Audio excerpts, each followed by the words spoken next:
अस्सलाम वालेकुम everyone, welcome back to my channel. आज का जो हमारा टॉपिक है वो हिस्ट्री ऑफ इंग्लिश लिटरेचर में पहला एरा है। ठीक है जी। The first one is Anglo Saxons और the old English period. Okay, we will discuss old English period और also known as the Anglo Saxons period. It started around 670 and went up to 1100 AD. Okay, when did it started? It started around 670 AD to about 1100 AD. Okay, so what will we discuss today in Anglo-Saxons period or the Old English period? We will discuss its history, how they were, like what type of the tribes they were, what was their prose and poetry, and last but not least, what were their principles. What were the principles of Old English period? How was their prose? How was their poetry? And who were they basically? Okay, so let's see in the next slides. So the first thing is that the Anglo-Saxons first landed in England in the middle of the 5th century. Okay, they landed in England in which century? In the 5th century.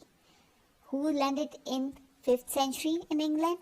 The Anglo-Saxons landed in England in the 5th century, and by 670 AD they had occupied the whole country.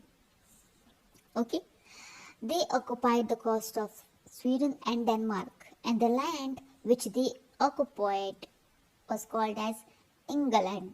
Okay, this big spelling.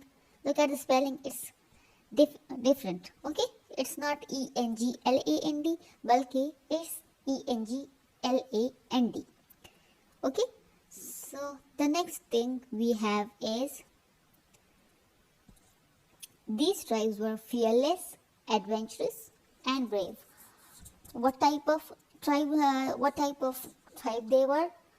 The Anglo-Saxon tribes were fearless, adventurous, and brave. And what did they do? They sang at their feast about their battles, gods, and ancestral heroes. Okay. Then we have is most of their poetry is lost. Okay, most of the Old English period poetry is lost, but some fragments are left. But some of the fragments are what? Still left. Okay, most of the poetry of Old English period is lost, but some fragments are left. And most important poem is Beowulf. What is their most important poem? It's Beowulf. When Anglo-Saxons embraced Christianity, poets took up religious themes as subject matter for their poetry. First they were pagans, matlab kafir the first, then they embraced Christianity and their poets took up religious themes as their subject matter for their poetry. And the two most important religious poets were Caedmon and Kenwulf. The two most important religious poets were Caedmon and Kenwulf. Please note down these two poets' names with yourself.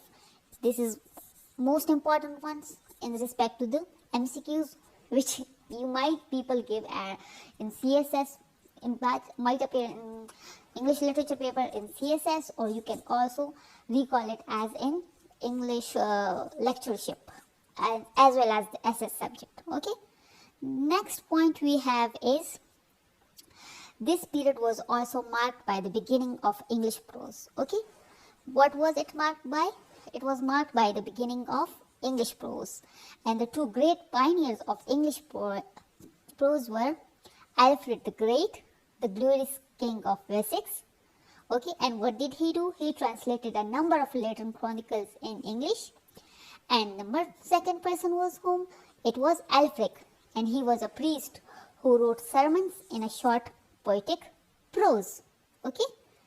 Then the next point we have that their literature reflected 5 principles.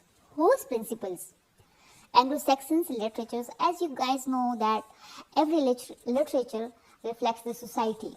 Okay, literature reflects the society, and what did the literature of Anglo-Saxons or the Old English period reflected?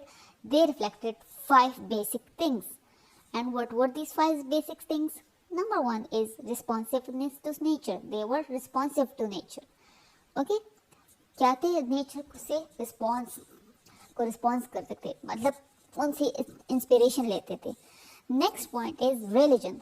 As we said, first they were pagans, then they embraced Christianity, and their poets took up religious themes for their poetry.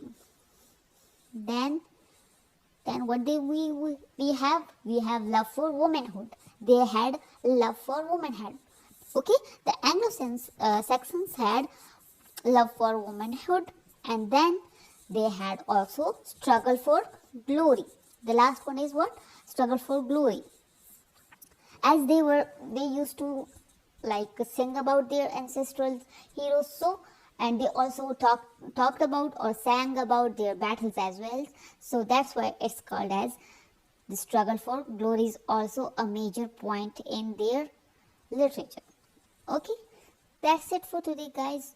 Thank you so much for coming to my channel and listening to me. We'll see you in the next video. Till then, take care. Allah Hafiz.